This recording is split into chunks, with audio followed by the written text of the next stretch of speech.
geza, ugqume, uphalaze, uchathe, kuvuleke izinto. Abanye abasakufuni-ke lokho.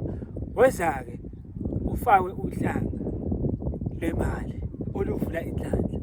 Uhlanga nakuthiwa uhlanga lemali lusuke lukhuluma ngento ethinta imali, hhayi ukuthi uzoyicosha phansi-ke.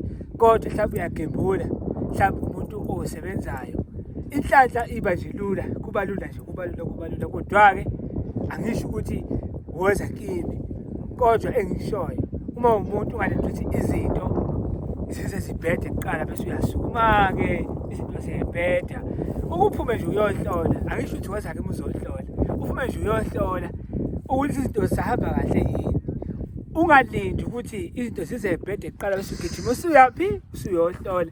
Usufuna imilingo-ke, lento enifunayo, bese nifuna imilingo ukuthi imithi sizoba imilingo ekugcineni umuntu bese aba isikemu, akasasebenzi ngoba into ayisenzeki wena ngendlela ofuna ngayo wena.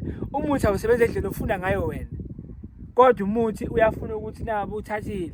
Silandele phela igaba ngegaba zakhona. Siyabingelela-ke emakhosini.